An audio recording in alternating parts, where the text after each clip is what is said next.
बिस्मिल्लाहिर्रहमानिर्रहीम अस्सलाम वालेकुम।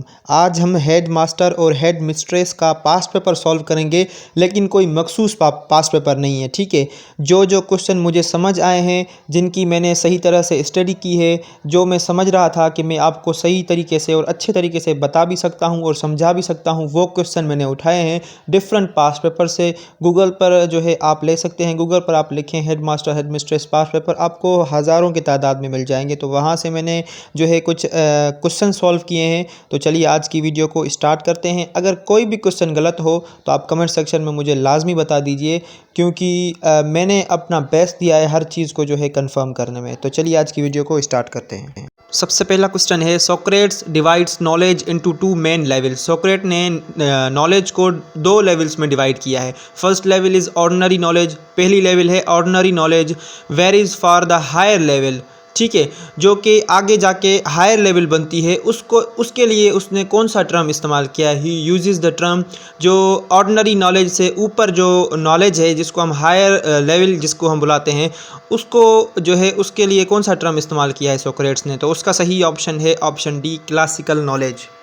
अगला क्वेश्चन है, in practical teaching pragmatists are against. इसमें पूछ रहा है कि प्रैक्टिकल टीचिंग में जो प्रैग्मेटिस्ट होते हैं वो किस चीज़ के अगेंस्ट है। प्रैग्मेटिस्ट जो होते हैं वो बेसिकली उनकी थ्योरी ये होती है कि जो भी चीज़ है, जो भी नॉलेज है, उसको जो है प्रैक्टिकली डिप्लॉय किया जाए, प्रैक्टिकली सिखाया जाए। ठीक है, तो आप देखें एजुकेशन के पोर्शन में तकरीबन क्या होता है, अगर आपको क्वेश्चन समझ में आ गया ना, तो आपको वो क्वेश्चन कॉमन सेंस का लगेगा। तो इस क्वेश्चन का सही ऑप्शन है option C, break down knowledge into separate subjects. वो चाहते हैं कि नॉलेज को जो है सेपरेट सब्जेक्ट्स में डिवाइड ना किया जाए, knowledge itself is a one subject, उसको एक सब्जेक्ट की तरह जो है पेश किया जाए और पढ़ाया जाए। अगला क्वेश्चन है, gifted students are in a position to make informed decisions about their education. In other words the curriculum is organised with the discussion with students, this curriculum is called. इसमें सिंपली ये बोल रहा है कि जो extra ordinary students होते हैं हमारे पास, जो कि बहुत ज़्यादा होशियार होते हैं, जो कि एक मरतबा बोलने से समझ जाते हैं, उनके साथ जब जो है टीचर या जो है करिकुलम जो बनाया जाता है, बेसिकली करिकुलम किसको बोलते हैं? A collection of lessons and assessments that will be taught in the educational institution. ठीक है, तो जब स्टूडेंट्स के साथ मिलकर एक जो है करिकुलम बनाया जाए, उसको हम क्या बुलाते हैं? ठीक है, तो उसका सही ऑप्शन है ऑप्शन बी, नेगोशिएटेड करिकुलम। यहाँ पर पार्टिसिपेशन इस वजह से नहीं होगा, आपने सुना होगा पार्टिसिपेटरी ऑब्जर्वेशन। एक ऑब्जर्वेशन जो है, जब हम रिसर्च में डेटा कलेक्शन करते हैं, एक होता है पार्टिसिपेटरी ऑब्जर्वेशन, जिसमें जो रिसर्चर होता है वो खुद उस इवेंट्स में जो है पार्टिसिपेट करके डेटा कलेक्ट करता है। तो जब रिसर्चर खुद उसमें जो है पार्टिसिपेट करे तो उसको हम पार्टिसिपेटरी ऑब्जर्वेशन बोलते हैं।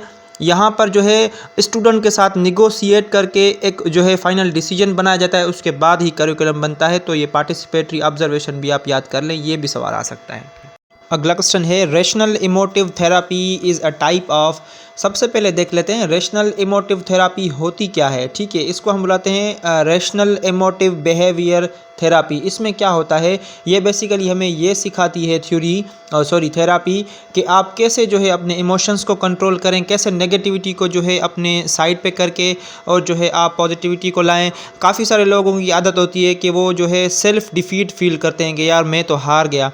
लेकिन आपको एक बात याद रखनी चाहिए, आपको भले ये पता ना हो कि मैं जीतूंगा कैसे, आपको ये ज़रूर पता होना चाहिए कि मुझे हारना नहीं है। बस ये आप चीज़ लाजमी याद रखें। और इस क्वेश्चन का सही ऑप्शन है option C, cognitive behaviour therapy.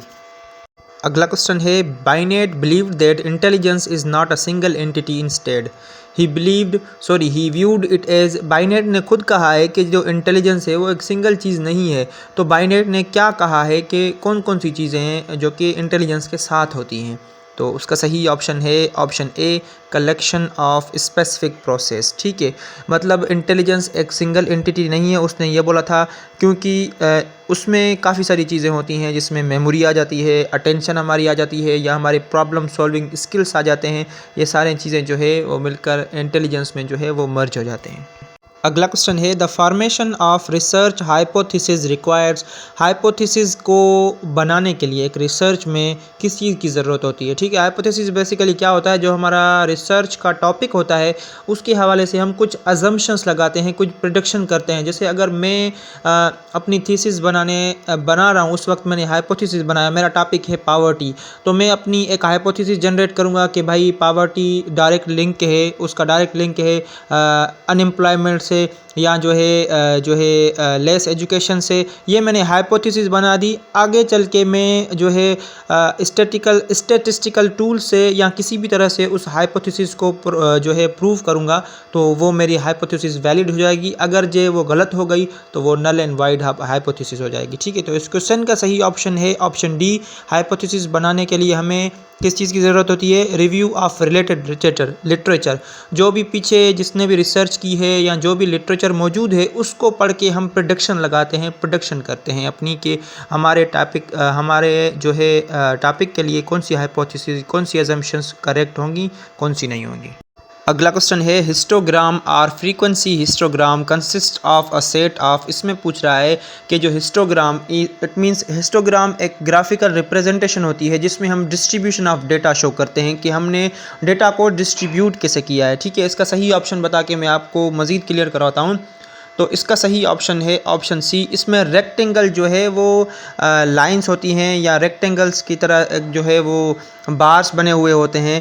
ठीक है, क्या होता है जब अब रिसेंटली पीएसएल चल रहा है, ठीक है, सिंपली आपको बताऊं, पीएसएल चल रहा है, पावर प्ले ख़त्म होता है, उसके बाद हमें एक जो है ग्राफ शो करवाया जाता है जिसमें हमें ये बताया जाता है कि भाई पहले ओवर में इतना स्कोर आया, दूसरे में इतना, तीसरे में इतना।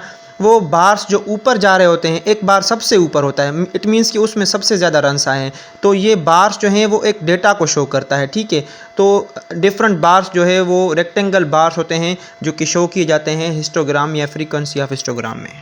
अगला क्वेश्चन है language is important to society because.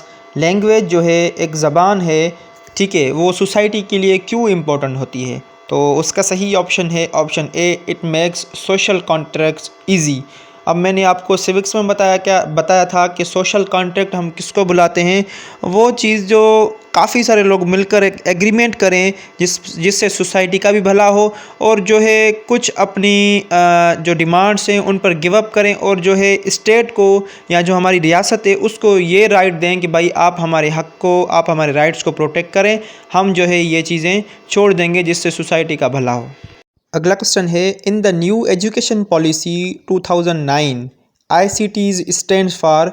वैसे तो ICT का मतलब होता है इस्लामाबाद कैपिटल टेरिटरी।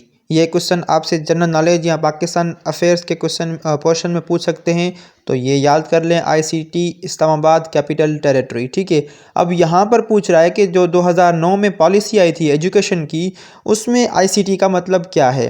तो उसका सही ऑप्शन है option B, information and communication technologies. अगला क्वेश्चन है when Galton set up the first laboratory to measure human characteristics. Galton साहब ने जो है पहली लेबॉर्ट्री कब इस्टेब्लिश की थी to measure the human characteristic. तो उसका सही ऑप्शन है ऑप्शन डी, 1884 में। अगला क्वेश्चन है the educational system of a society में be given a much positive role in. हमारी एजुकेशनल जो सिस्टम है उसको सोसाइटी में कौन सी चीज़ में सबसे ज़्यादा पॉजिटिव जो है रोल दिया जाता है। तो उसका सही ऑप्शन है option D, all of these. Because हमारे एजुकेशनल सिस्टम का मोस्टली हमारी सोसाइटी को बिल्ड करने में हर चीज़ में तकरीबन हाथ होता है। ठीक है, ट्रांसफार्मिंग इट्स कल्चर, बंदे की सोशलाइजेशन करता है, बंदे के कल्चर को प्रमोट करता है। ट्रांसफार्मिंग इट्स वैल्यूज़, बंदे को अपनी वैल्यूज़ का पता चलता है कि भाई एक जो है बंदे की क्या वैल्यूज़ होती हैं। और लास्ट में लिखा हुआ है आइडियाज़, उसके आइडियाज़ भी जो है वो नर्चर होता है उसकी, और जो है उसके आइडियाज़ भी डेवलप होते हैं हमारी एजुकेशनल सिस्टम से। इट मीन्स कलेक्टिवली सब चीज़ों में जो है इनका हाथ है एजुकेशनल सिस्टम का। तो ऑप्शन डी करेक्ट है।